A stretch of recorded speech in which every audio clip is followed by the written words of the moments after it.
Aleluia. Abre comigo em Lucas, por gentileza. 22. Aleluia. Sabe, queridos, sempre no culto de ceia é um culto de ensino. É um culto de nós aplicarmos a palavra na nossa vida. Porque o próprio Jesus, quando ele estava, os últimos momentos, né, dele estar nessa terra, ele sentou com os seus discípulos e ele começou a ensinar os seus discípulos. E ele começou a falar que ele iria morrer, né, que ele iria ser crucificado. E ele falou da ceia e ele explicou como que seria. Então, querido, não adianta nós virmos para cá e nós não aplicarmos a palavra de Deus na nossa vida. Amém? Nós temos que aplicar o que nós aprendemos. Sabe, querido, não é diferente da escola, não é diferente da onde você estuda lá no secular. A palavra de Deus, ela tem que ser estudada, entendida e compreendida. Muitas vezes as pessoas não seguem a palavra de Deus porque não compreendem a palavra de Deus. Então nós precisamos aprender da palavra. É muito bom o sermão profético, é muito bom o sermão, né, avivado, mas é muito bom no culto de ceia nós trazermos a realidade. Eu lembro que eu estava numa religião antiga, né? Eu fiquei muito tempo na religião, era uma religiosa muito serva do Senhor, só que eu não sabia nada da palavra. Hoje, quando eu abro a palavra, eu chego a chorar, eu digo assim, Deus, me dá mais tempo, Senhor. Eu não consigo ficar muito no secular, nesse sistema de igreja, porque eu quero estar mais com a palavra. A palavra de Deus em Hebreus 4:12 diz que ela é viva e eficaz. Ela é mais penetrante do que a espada de 2 gumes. Ela penetra a divisão da alma, do espírito. Ela vai separando o que é corpo, o que é espírito e o que é pensamento. Então a palavra de Deus, ela faz essa divisão. Por isso que tem muita gente confusa, não sabe para que lado vai, o que fazer. Querido, porque falta a palavra de Deus. Amém? Em Lucas, querido, nós vamos estudar um pouquinho sobre algumas personagens da Bíblia e vamos estar enfatizando a vida de Pedro. Mas eu queria começar em Lucas 22:24. Você está aí comigo? Amém? Você está aí? Eu sei que deve estar na tela, mas eu vou acompanhar aqui na minha Bíblia, amém? Houve também, já está na tela? Lucas 22:24. E houve também entre eles contenda sobre qual deles parecia ser o maior. E ele lhe disse, os reis dos gentios dominam sobre eles. E o que tem autoridade sobre eles são chamados de benfeitores. Mas não será-vos assim antes. O maior entre vós é que seja o menor. E o que governa como quem serve. Queridos, eu vou estar parando um pouquinho para explicar algumas coisas. Não é aqui exatamente nesse texto a minha pregação. Ela vai virar uma página. Mas eu queria que você entendesse que, olha só, houve também entre eles contenda. Entre eles quem? Os discípulos de Jesus. Então, contenda, querido, não é um negócio atual. Contenda e falácia, enfim, atritos, não é um negócio atual, um negócio de agora. Quando Jesus estava na terra, os próprios discípulos, eles faziam contenda. Eles queriam saber para Jesus quem era o maior, quem era o melhor. Eles andavam com Jesus, a humildade de Jesus, tudo que Jesus foi, eles ainda não aprendiam. E Jesus disse assim, olha, lá no mundo acontece isso, alguém governa sobre alguém, alguém manda sobre alguém. Mas eu vou te dizer no reino de Deus como é que funciona. Existe realmente um maior. Diga comigo, existe um maior no reino de Deus. Qual é, pastora? Aquele que serve. Aquele que é o menor. No reino de Deus, o título de maior não tem nada a ver com esse mundo. Esse mundo, querido, o maior é quem tem, o maior é quem faz, o maior é quem está na mídia, o maior é quem tem muitos likes, muitos seguidores, o maior é quem é famoso. Querido, mas nós estamos no reino de Deus. E na virada do ano eu falei sobre o reino de Deus, trazer o reino de Deus para a terra. E o que é isso? É saber que não existe no reino de Deus maior sem antes ser o menor. Muitas vezes as pessoas vêm com essa atitude do mundo, querendo realmente o melhor lugar, a melhor posição, querendo estar realmente exaltado no reino de Deus, mas isso não existe. Ele disse assim, não, tem um título sim, de maior, no meu reino, mas o maior é aquele que serve. Então se você não serve, não serve, porque existe um título no reino de Deus que é o maior. E pois qual é o maior que está na mesa? Disse Jesus. Porventura, não é este que está à mesa? Eu, porém, eu vos sou como aquele que serve. Eu sou o maior. Ele quis dizer ali, eu estou à mesa.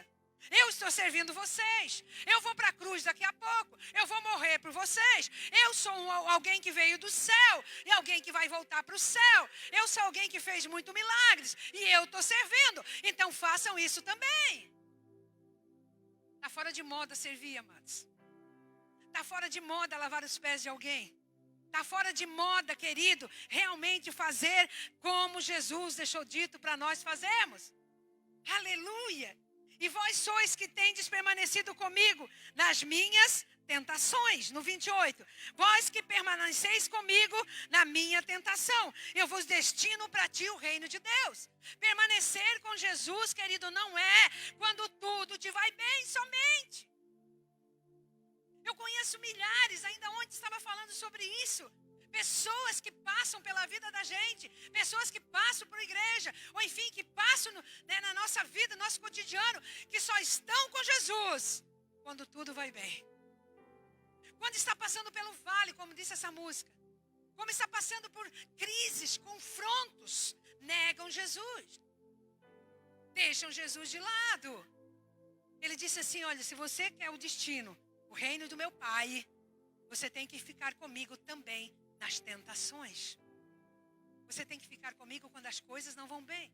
Quando eu estou sendo preso, maltratado. Quando eu estou sendo caluniado, escuta. Quando um cristão é caluniado, ou quando um cristão é maltratado, deixa eu falar para você, não é você, não é eu que somos maltratados. É Jesus que mora em nós. São afrontas e tentações. E ele disse assim, vocês ficaram comigo até agora. Então eu vou destinar para vocês o reino de Deus. Porque comais e bebais na minha mesa, no meu reino. Então o culto de ceia é simbologia de unidade, de união. Mesa é símbolo de comunhão. Sabe? De comunhão, de entendimento, de união. Ele disse assim, olha, se vocês sofrerem comigo as tentações, vocês vão sentar na minha mesa. Vocês vão comer comigo. E aí, de repente, queridos, vai lá para o 31 e diz assim, e ele virou para Pedro e ele disse, Simão, Simão, eis que Satanás me pediu para se andar e te pisar como trigo. De repente, ele estava ali conversando com todos os discípulos, presta atenção. Os discípulos ali querendo questionar Jesus para ver quem era o maior, quem era o melhor. E depois que ele terminou ali de conversar ali, ele virou para uma pessoa, para Pedro. Pedro que andava com ele, que andou sobre as águas. Pedro que viu as maravilhas, era Pedro, Tiago e João, era trio que andava com Jesus mais pertinho. Ele virou e disse, Simão, Simão, estás confiando muito em ti mesmo, Simão. Simão, tu não sabe o que está acontecendo em tua volta, Simão. Simão, você está com uma autoconfiança de ti acima da média, Simão. Sabe, Simão, Satanás já me pediu para eu deixar te pisar como trigo. Mas é que tu ainda está comigo aqui do meu lado, na mesa. Então eu intercedi ao Pai para que isso não acontecesse. Simão, Simão. Você está sentado aqui, Simão. Você está aqui do meu lado, Simão. E você não está conseguindo ver o mundo espiritual, Simão. Mas se eu não intercedesse por ti, Simão. Se eu não intervinha nessa relação minha e tua, Simão. Satanás já tinha te pisado como trigo. Oh! Claro que não. Tá doido, Jesus? Olha como a pessoa, ela às vezes tem uma autoimagem dela mesma. Ela tem uma autoimagem dela mesma. Pedro disse, está doido, Jesus. Tu não enxerga nada. Ele nem bom ouvinte ele era. Ele não era nem bom ouvinte. Porque Jesus falou com ele, o que ele deveria fazer, Edilô? Ele deveria dizer assim, Jesus, como assim? Como assim, Jesus? O que está acontecendo comigo, Jesus? Por que Satanás está querendo cirandar com a minha vida, destruir a minha vida, Jesus? O que está acontecendo? Não, mestre, tu não entende nada. Jesus, tu não entende nada, eu estou pronto. Eu Eu estou pronto. Amados, essa palavra estou pronto. Ela soa tão forte dentro de mim, porque eu já ouvi muita gente dizer para mim, estou pronto. Oh! Eu estou pronto para ir com Jesus, até a morte, até a prisão. Eu estou pronta para ir com Jesus aonde que Ele quiser. Eu estou pronto. Mentira. Pedro tinha uma autoimagem de valorização da vida dele. Ele não sabia nem ouvir Jesus. Eu estou pronto para ir até a morte com Jesus. Para ir até a cruz com Jesus. Eu estou pronto. Andar com Jesus. Sentar à mesa com Jesus. Andar sobre as águas quando Jesus chama. Ser preferência de Jesus em várias ocasiões de milagre. Não significa, querido, que você está pronto. Não significa. Sabe, querido, se nós entendêssemos que nós nunca estamos prontos. Nós de nós mesmos, nós não temos nada. Nós de nós mesmos, nós não podemos nada. Ai, se não fosse a misericórdia de Deus, Satanás nos pisaria como trigo. Alguém ousa dizer para mim, nessa noite, que está pronto? Senhor, eu estou pronto para ir contigo, Senhor, até a prisão, até a morte. Mas ele disse, Pedro, quem tu pensa que tu és? Tu não está pronto coisa nenhuma. Aliás, se tu dobrasse o joelho e se arrependesse e realmente aprendesse a me ouvir, eu ia te deixar pronto, Pedro. Mas infelizmente você vai passar por algumas aflições. Você vai chorar amargamente, Pedro, para que depois eu comece a te usar, porque você tem uma autoimagem de você mesmo. Você tem uma autoimagem. Você acha que pode ir aonde não vai. Você acha que pode fazer no meu reino o que você não pode fazer. Porque Satanás quer realmente te derrubar, Pedro. E Jesus foi para a prisão. Vamos para 22:54? Aleluia, você está aí comigo? Essa autossuficiência é um orgulho cego demais. Essa autossuficiência que as pessoas se apoiam muitas vezes no que sabe, no que aprendeu. Sabem muitas vezes porque sabem um pouquinho da Bíblia. Acham que já sabe o suficiente. Essa autossuficiência de Pedro cegou ele de tal maneira, amado. De tal maneira. O orgulho, sabe o que é? Quando a pessoa diz eu estou pronto, a pessoa automaticamente, ela se acha tão suficiente. E o orgulho já cegou. E ela perde o controle dela mesma. E no 54, 22, 54. Estando, então prendendo, levaram e meteram na casa do sumo sacerdote. E Pedro seguia de longe. Quem? Pedro. Pedro não disse que ia com Jesus aonde que fosse? Pedro não disse que, olha, se tu vai para a cruz eu também vou, se tu morrer eu também vou. Para onde que tu vai, Jesus? Eu vou. Colocaram Jesus na casa do sumo sacerdote. Judas já tinha ali entregue Jesus. Deixa eu falar uma coisa que está acontecendo. Existe uma classe de pessoas. Existe uma classe de igreja. E eu não me refiro a Senja de Morro da Fumaça. Eu me refiro àqueles que estão buscando o reino de Deus. Que Jesus entra na casa, mas não percebe que entrou. Sumo sacerdote que relaciona-se à religião. Colocaram Jesus dentro de casa para matar Jesus. Sumo sacerdote é uma pessoa, amados, que entende de lei, que era para entender de Bíblia e era para conhecer Jesus. Quantas pessoas que eu conheço que vestem roupas e franjas de sumo sacerdote e prendem Jesus dentro de casa. Querem matar Jesus. Quando ele entrou na casa do sumo sacerdote, se o sumo sacerdote tivesse uma visão realmente do que era o reino de Deus, ele ia enxergar quem estava do lado dele. Quantas pessoas, amados, que Jesus está dentro de casa, mas a religião não deixa perceber. Em vez de desfrutar da presença do Senhor, matam Jesus. E Pedro seguia de longe. Pedro seguia da onde? De onde? Por que ele seguia de longe, amados? Pedro seguia de longe. É um perigo seguir de longe. Quando tu olha uma coisa mais perto, quando você puxa uma imagem, você tem a noção nítida do que está acontecendo.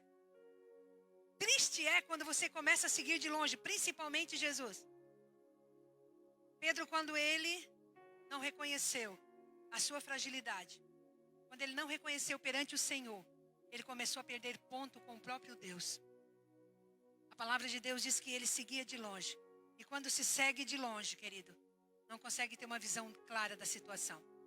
Se você quer me conhecer de fato, anda comigo. Se você quer me conhecer de fato, conhecer o meu marido, anda conosco. Se você quer conhecer uma pessoa, anda com ela, dentro da casa dela, no dia a dia, você vai conhecer de fato. Agora, quando você tem uma visão distorcida, uma visão de longe, uma visão de o que dizem que é, como, quem, o que está acontecendo, querido, é um perigo. A palavra de Deus diz que ele ficou no pátio. Ele não entrou. Sabe, João entrou. Se tu estudar os evangelhos, João entrou. Mas ele não entrou. Ele ficou para o lado de fora. E os outros discípulos sumiram dali. Pedro ficou no pátio. E, querido, quando você não entra na casa, quando você não entra na presença, quando você é um espectador de pátio, cuidado. As pessoas podem até te confundir que você anda com ele. Porque eles disseram assim para Pedro. Uma criada saiu do pátio por acender uma fogueira. E disseram assim para Pedro: tu és um deles. Tu tá doida, mulher? Tu conhece ele, tu andou com ele? Não, eu não conheço Jesus. Não foi Pedro que disse que enfrentaria qualquer crise com Jesus?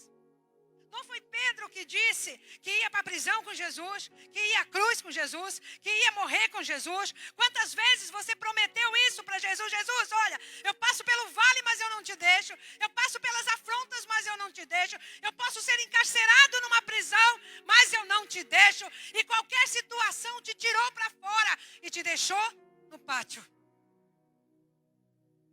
O apóstolo Paulo disse assim: eu não me envergonho do evangelho, ainda que por prisões eu pregue. Será que hoje, meus amados, eu vou te fazer uma pergunta. Será que hoje, eu e o pastor, de repente, vamos ser perseguidos, vamos ser presos de alguma maneira pelo evangelho? Ou algum líder ser preso? Você continuaria acreditando nele, ele preso? Ou você acharia que por ele estar preso, realmente Jesus não está com ele? Jesus estava dentro da casa, sendo amarrado, maneteado. E Pedro estava para o lado de fora, sentando com gente que não era para sentar. Fazendo coisa que não era para fazer. Conversando assuntos que não era para conversar. Porque Pedro não foi para a cruz com Jesus. E entre eles, como certa criada, vendo assentado no fogo, pusesse os olhos nele e disse: também tu estava com ele. Querido, você pode até negar. Mas quando a gente anda muito com Jesus, a nossa aparência denuncia. Sabe, tem muita gente que está tentando até ir para o mundo. Tentando até ir para outro lugar. Tentando até se afastar. Tentando viver uma vida no pátio. Uma vida mais light. Tentando olhar Jesus só de longe. Mas olha só, quem anda com Jesus uma vez, a fisionomia denuncia que você é dele. Tu és um deles. Pedro disse assim. Mulher, tá ficando é doida. Eu não conheço esse homem. Um pouco depois, vendo o outro, disse: tu também é um deles. Mas Pedro, tu tá ficando louco. Eu não sou não, tu é doido. Eu não conheço esse Jesus. Amados, essa passagem aqui, ela é tão real nos dias de hoje. Ela é tão real. Quando está tudo muito bem, amados. Quando está tudo de vento em polpa, as pessoas querem ficar perto de Jesus, querem glorificar a Deus, querem exaltar a Deus. Deus é o meu rei, tu és o meu mestre, tu és o Cristo, Filho de Deus. Eu vou para a prisão contigo, eu vou para tudo quanto é lugar contigo. Mas, querido, quando a situação começa a apertar, não conheço, não quero saber. Eu larguei essa ideia de conhecer Jesus. Não quero mais. Sabe o que acontece? Eu não quero ficar com Jesus muito de perto, porque vendo Jesus de perto, eu vou andar com os malfeitores que querem matar Jesus. Eu vou ter que passar por situações tão difíceis e eu não quero. Mas ele não disse que estava pronto? Ele não disse, Sil, que ele estava pronto para ir para a prisão? E por que ele negou? Ele não estava pronto. Só uma falácia. É só blá, blá, blá. E aí, queridos? E passada quase uma hora, outro afirmava dizendo, também verdadeiramente, estava com ele, tu é Galileu. No 60. E Pedro disse, homem, eu não sei o que tu dizes. E quando ele estava falando, o galo cantou. Deixa eu falar, se você quer um tema para pregação, o galo vai cantar. Vai chegar uma hora que o galo vai cantar na minha vida e na tua vida. Querido, eu não posso afirmar que lá na casa de Caifás, lá onde que eles estavam, lá naquela região, existia um galo que cantava às 3 da manhã. Os turnos horários, eles tinham nomes. E da meia-noite às 3 da manhã, eles falavam o tempo do cantar do galo. E o que Jesus disse para ele? Antes que o galo cante, antes da meia-noite às 3 da manhã, que é o horário de cantar o galo, tu vai cair em si. O cantar o galo você ter que enfrentar, passar por situações e lembrar que Jesus tinha falado com você e que você está totalmente fora do propósito que Jesus falou. Sabe, queridos, quando nós não estamos no propósito de Deus, quando nós estamos fugindo da presença, quando nós estamos fugindo daquilo que Deus tem, quando nós estamos fugindo daquilo que nós nos propomos a fazer com Deus, querido, vai chegar uma hora que o galo vai cantar. Sabe por quê, querido, que o galo vai cantar? Porque Jesus, apesar de saber o que Pedro era, apesar de saber a situação, como ele estava negando, como ele tinha abandonado lá dentro, há minutos atrás tinha dito que ia ficar com Jesus, que ia ficar até o fim. Apesar de Jesus saber que ele estava negando, Jesus sempre vai dar uma chance. E naquela hora, quando o olhar de Jesus se encontrou com o dele, com certeza ou Jesus saiu para fora, para a beira do pátio, ou ele entrou um pouco para dentro. Porque a palavra diz assim, olha, Pedro lembrou, olha só, galo cantou. E virando o Senhor, olhou para Pedro, e Pedro lembrou da palavra do Senhor, como ele tinha dito. Querido, o cantar do galo é você estar no lugar errado, numa posição errada. Você está totalmente fora daquilo que você prometeu para Deus. E uma situação, um olhar de Jesus te alcançar, e vai ter um confronto interior tão grande, que quando Jesus penetra no teu olhar, querido, eu já fico encabulada quando a pessoa está falando comigo, olhando nos olhos. Eu já fico assim, sabe? Imagine, querido, enfrentar os olhos de Jesus indo para a cruz, quando que ele era para estar lá dentro testemunhando a favor de Cristo, quando que ele era para estar lá à frente, lá dentro anunciando, olha, esse é meu rei, se vocês matarem ele eu vou morrer também, porque eu prometi para ele que eu ia para a cruz com ele, que eu ia para a morte com ele. Quando ele era para estar lá dentro testemunhando, ele estava lá fora, no meio daquilo que não era para estar, e ele estava negando o propósito do Senhor na vida dele. Sabe de uma coisa? Você que está aqui nessa noite, não vai muito para longe, não fica no pátio, não acompanha Jesus de longe. Diga comigo, porque o galo vai cantar. O galo vai cantar. É melhor você correr. É melhor você não ficar constrangido com o olhar de Jesus. Porque quando ele olha, ele penetra. Pensa um pouquinho na sua vida. Como é um culto de ceia.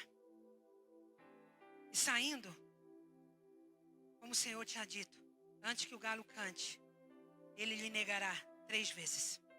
E saindo Pedro para fora, chorou amargamente. Fala comigo, chorou amargamente. Ele saiu para fora daquela situação. Ele saiu para fora daquele contexto que ele tinha se envolvido ali com aquele povo que não tinha nada a ver. Sabe, querido, qual é a diferença de Jesus, de Pedro e Judas? Há uma diferença de Pedro e Judas. Os dois traíram, os dois negaram. Jesus vendeu por 30 moedas.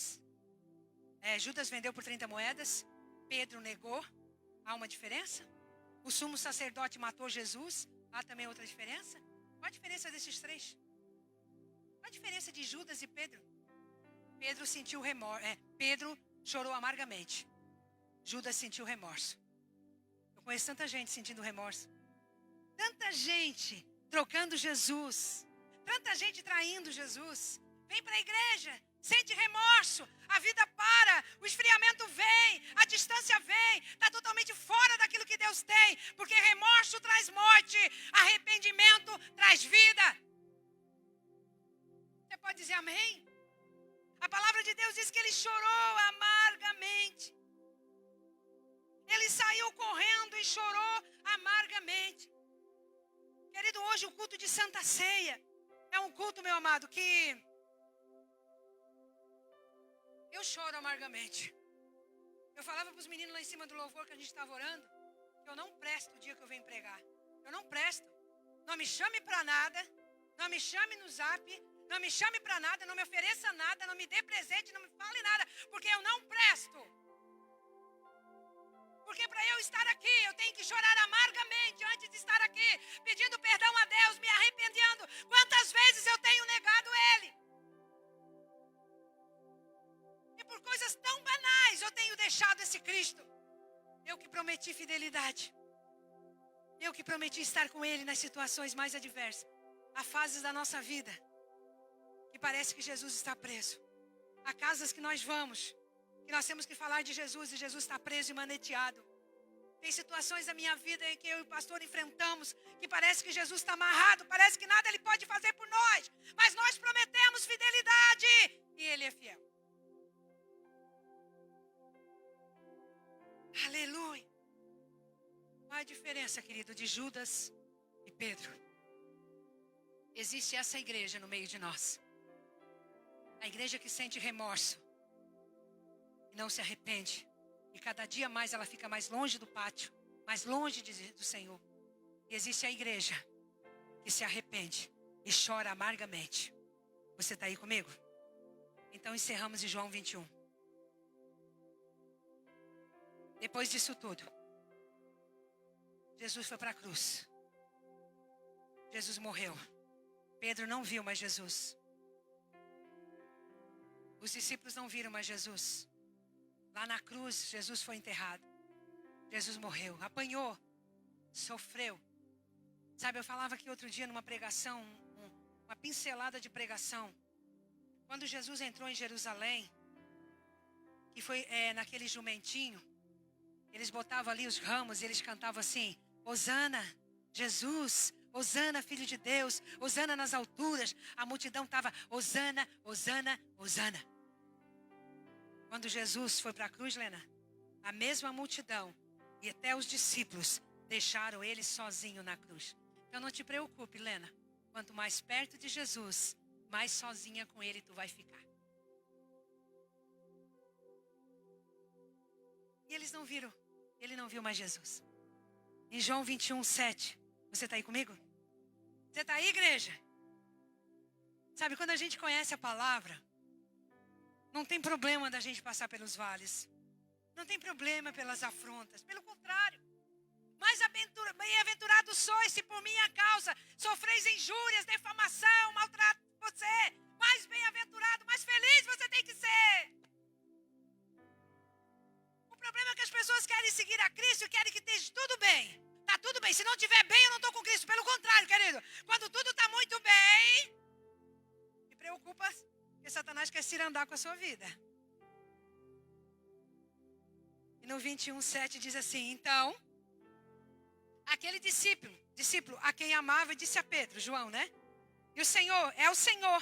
E quando Simão Pedro ouviu que era o Senhor, cingiu-se com a túnica, porque estava nu, e lançou-se ao mar. Ele botou a roupa e ele não foi falar com Jesus. Ele se jogou no mar, sabe por quê? Ele estava constrangido. Ele disse: agora Jesus vai falar comigo. Jesus vai me acusar. Jesus vai dizer: Pedro, por que tu me negou, Pedro? Pedro, por que tu me negou? Tu me prometeu isso. Tu falou que ia fazer isso. Pedro, por que tu me negou? Ele pegou, querido, em vez de chegar para perto de Jesus, que ele tinha se vestido para isso, ele se jogou no mar. Às vezes, querido, as pessoas elas preferem ir para mais longe ainda de Jesus do que enfrentar. Do que enfrentar a situação. Do que escutar realmente o que o Senhor tem para dizer. Do que pegar novo rumo da sua vida. Ele se jogou no mar. E os outros discípulos foram com o barco porque não estavam distante da terra, senão quase 200 côvagos, levando a rede cheia de peixe. A igreja está cheia, amém? Amém?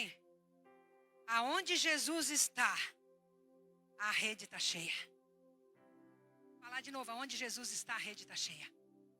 Aonde tem presença de Deus, tem rede cheia, querido. Porque são atraídos pela presença do Senhor, não porque esse lugar é bonito. E a rede estava cheia. E os outros discípulos foram, e sendo quase 200 côvados, levaram a rede cheia de peixe. Logo saltaram em terra e viram ali brasas e um peixe posto em cima do pão. E Jesus disse: olha, vocês não querem ser o maior? Então que seja o menor. Aprenda comigo. Vocês estão cansados? Com a minha ajuda vocês pescaram um monte. Com a minha ajuda do Espírito Santo, a rede está cheia. Trazei os peixes aqui para mim. Trazei os peixes, porque o fogo está aceso. Alain, Jesus pesca e Jesus acende o fogo. Nós só temos que trazer os peixes. Nós só temos que trazer as almas, trazer os peixes. Sabe por quê? Porque Jesus é o próprio Espírito Santo. Ele é o fogo, ele incendeia. E ele que pescou aquilo tudo. E tu sabe que é tão sério isso, conectando para almas, que trazei os peixes, que agora apanhasses, porque antes tu não tinha apanhado nada. É só com a minha ajuda. Só com a minha ajuda, só com a ajuda do Espírito Santo, amado, que nós conseguimos atrair almas, encher as redes. Só com a ajuda do Espírito Santo, querida, nós conseguimos manter a obra. Você consegue estar nesse lugar sentado? Trazei os peixes que agora apanhasses. Simão Pedro subiu e puxou a rede para a terra, cheio de 153 grandes peixes. Era tanto assim, aí a rede não rompeu. Olha só, precisava contar os peixes, amados, se não tivesse uma conexão com almas? Será que Deus precisava contar os peixes? Querido, peixe significa almas. 153. Já que eu pesquei, a rede não vai romper. Porque há um propósito meu nessa obra. Você pode dizer amém, gente?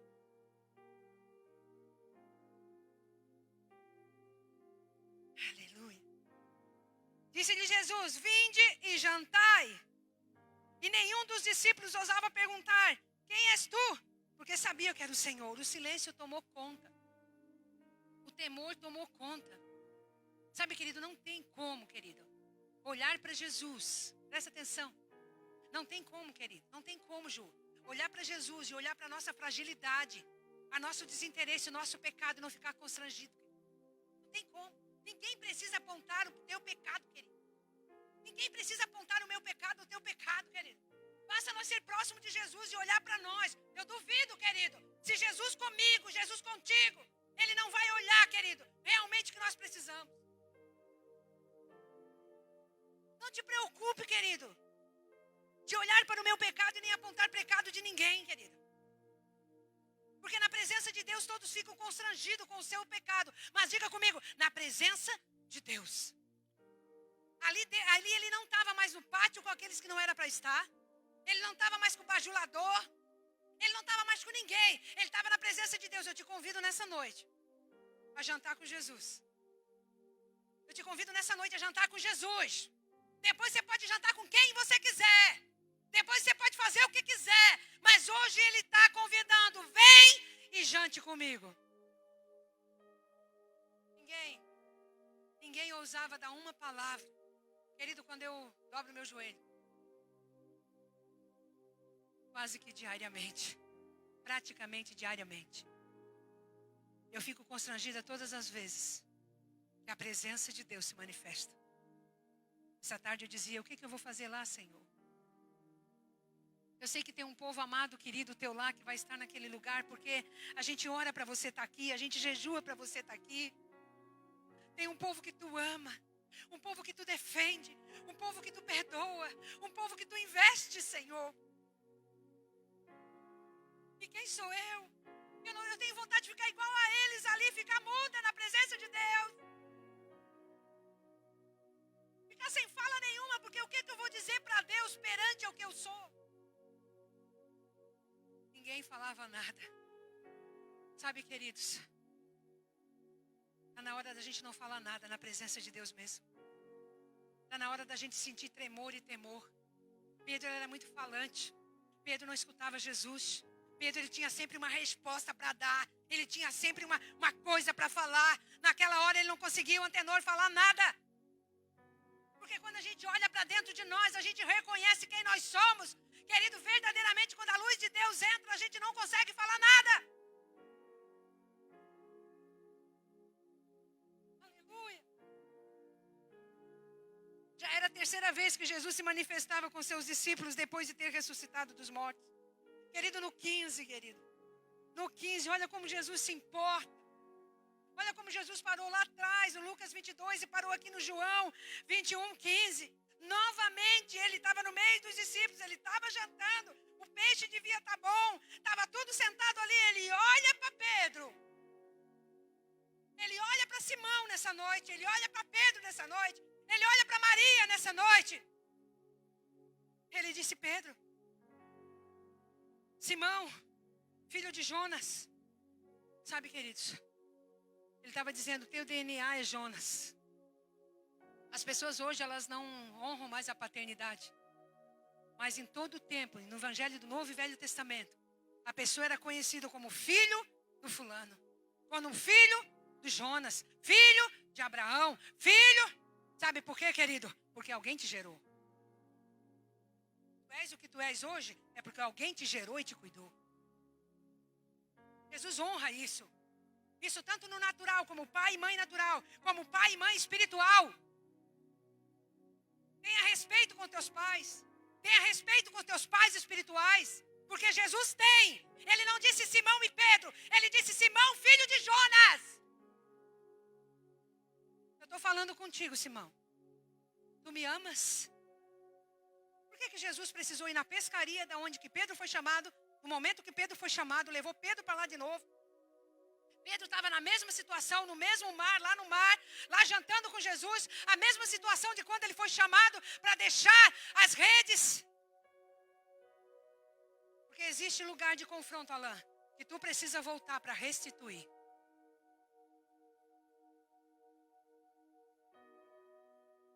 Deus olhou para ele e disse, Jesus olhou para ele: Pedro, Simão, filho de Jonas, tu me ama mais do que esses? Por que ele perguntou mais do que a esse? Porque foi o único que se declarou da forma que se declarou. Ele disse: mestre, eu estou pronto para ir contigo na prisão, para ir contigo para a cruz. Tu estava tão autossuficiente, Pedro, que tu dissesse que me amava mais que todo mundo.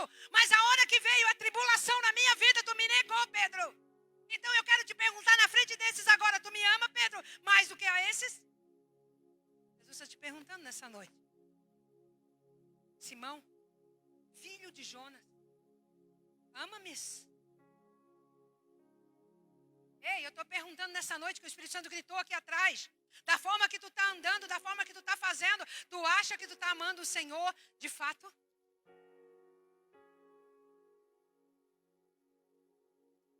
Aprova, essa igreja está cheia, mas quarta-feira eu falei, as pessoas entram de férias até de Jesus. No verão, o amor de Deus é dar uma baixadinha.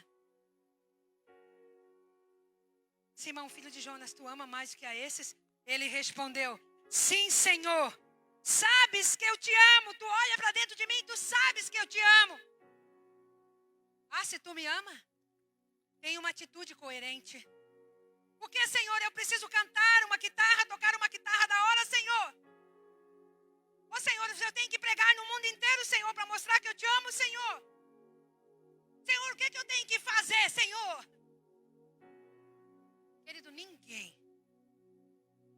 pode mostrar amor ao Senhor se não amar o que Deus ama. O que Deus ama, Érica, não é um templo bonito. Não é um carro lá estacionado lá fora. Não. Tu me amas, Pedro, então tu vai construir aquela mansão para te morar. Não é isso. Se tu me amas, tu cuida dos meus cordeirinhos, Pedro. Porque eu vou subir agora, Pedro, e eu vou te deixar como embaixador da igreja. Eu vou te deixar responsável pela minha igreja, Pedro. Porque agora tu me conhece, Pedro. Então tu me ama, Pedro. Eu te pergunto, igreja, tu ama o Senhor? Ninguém vai dizer amém? Apacenta os cordeirinhos do Senhor. Apacentar, querido, não é sentar aqui e dar um oi. Ou um oi no zap, não, querido. Apacentar é trocar fralda. Apacentar é chorar com os que choram. Chorar com aqueles que tu sabe que estão te desviando da presença do Senhor. Apacentar, querido, é botar uma mesa para aqueles que não têm nada para comer. É fazer igual a tia Juscelia fez essa semana. Deficiente, mal ela consegue entrar num carro buscando outro deficiente. Tu me amas? Apacenta os meus cordeirinhos. Essa semana, tia Ju. Quando eu te vi, tia Ju. Cadê tia Ju? Cadê tia Ju? Vem cá, tia Ju. Senta aqui. Essa semana ela veio aqui buscar alimentação, buscar coisa. Eu pude sair com ela um pouquinho e ver uma pessoa tão limitada fisicamente, limitada financeiramente, limitada de carência, porque o marido foi embora e os 3 filhos estão no mundo. Uma pessoa que se importa com o deficiente, com quem está passando fome. Tu me amas? Uma salva de palmas para tia Ju, gente. Pode aplaudir porque vale.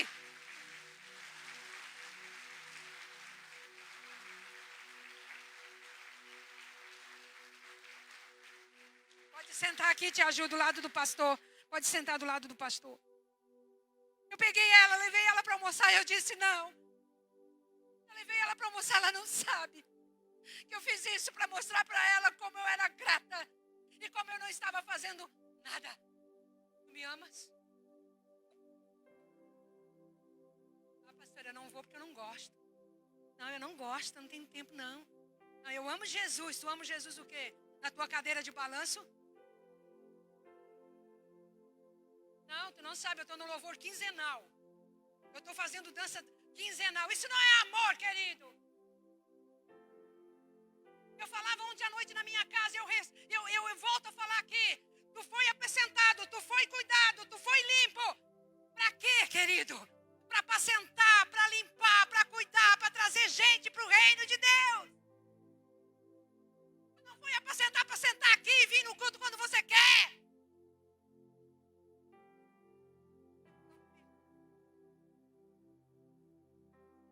Tô triste porque eu sou boa. Eu fico triste porque agora não é mais eu que vivo, é Cristo que vive em mim.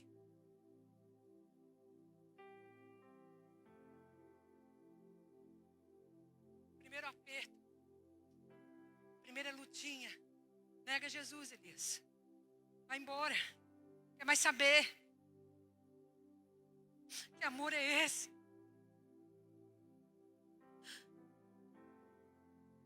Pedro, e na segunda vez ele disse: Simão, filho de Jonas, ama-me. Simão ficou muito triste por ele ter novamente, não, eu vou ali no 16, tomou a dizer segunda vez: Simão, filho de Jonas, tu ama-me? Sim, Senhor, tu sabes que eu te amo. Ele não disse para Pedro cantar bem, Pedro pregar bem, Pedro profetizar, Pedro ter uma igreja grande ou pequena. Ele disse: apacenta as minhas ovelhas. Meu chamado sabe qual é, querido? Depois que você se converter, depois que tu foi apacentado, diga: qual é o meu chamado? Pastora, eu agora vou sair daqui porque eu tenho que cumprir o meu propósito. Teu propósito tu cumpre na tua casa. Tu compra no teu vizinho, tu compra no lugar que você está. Essa semana eu recebi uma pessoa na minha casa que foi visitar o gaúcho.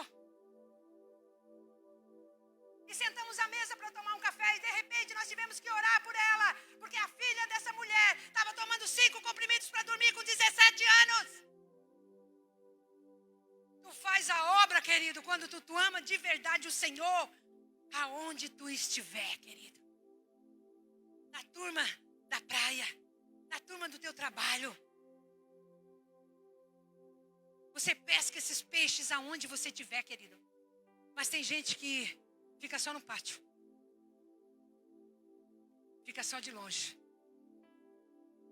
Sabe, queridos, eu estava lembrando essa semana de algumas pessoas com testemunhos fortes aqui nessa igreja. E de repente eu falei até para o menino da mídia, começa a botar os testemunhos de novo. E nós vamos começar a trabalhar nos testemunhos de novo. Testemunhos fortes.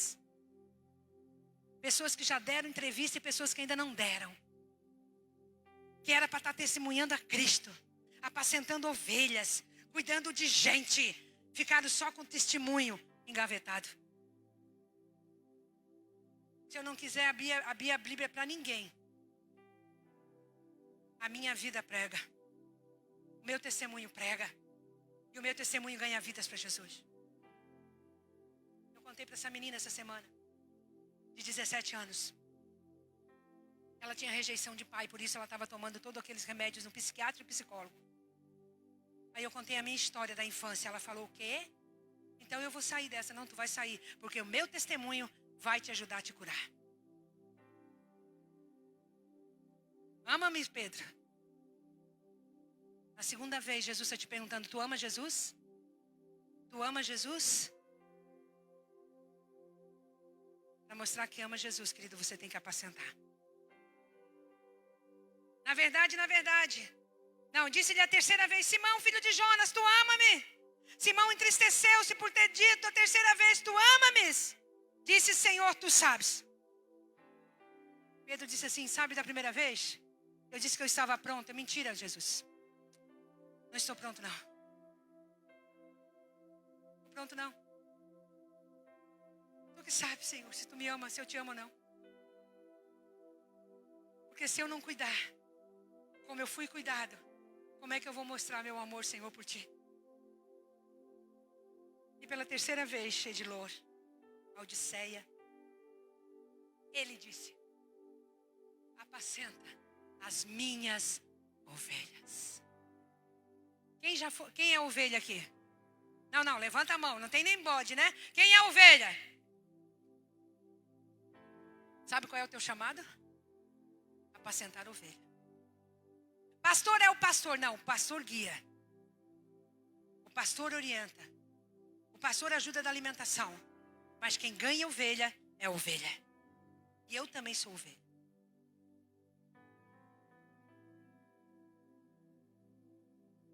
E ele disse, Senhor, tu sabes. Tu é que sabe. Eu já digo para ti, Jesus, que eu não sei. Não sei mais nada. Aleluia. Nós vamos ceiar com Jesus. Nós vamos jantar com Jesus. Eu orei, eu jejuei. Eu tenho buscado a Deus. Eu tenho jejuado. Para que realmente a igreja acorde. A igreja desperte. A igreja para de ser Judas, vendendo Jesus e só sentindo remorso. A igreja para de ser sacerdote, que bota Jesus dentro de casa, em vez de ter a vida, mata Jesus. Eu oro nessa noite que o Espírito Santo traga a realidade de onde você está. Que momento você está. Como você está. A palavra de Deus diz que na oração do Pai Nosso, seja feita, venha o teu reino, seja feita a tua vontade, assim na terra como no céu. Essa oração é só para corajoso. Porque a hora que o céu vem para a terra, o teu ambiente tem que mudar. A tua vida tem que mudar. Os pensamentos têm que mudar. Tanto que ele disse para Pedro assim, Pedro, quando te converteres, tu anuncia os teus irmãos. Lá atrás em Lucas ainda. Por quê? Porque até aquele momento, Pedro não era convertido, ele não era testemunho, gente. Como é que eu vou anunciar o evangelho, pregar o evangelho, se eu não sou testemunha? E o primeiro mandamento, vocês podem falar comigo? O primeiro mandamento é amar a Deus acima de todas as coisas. E o próximo, como a ti mesmo. Ninguém consegue amar um próximo e cuidar de próximo e apacentar se primeiro não amar a Deus. Porque eu amo a Deus, eu cuido de você. Porque eu amo a Deus, você cuida de alguém.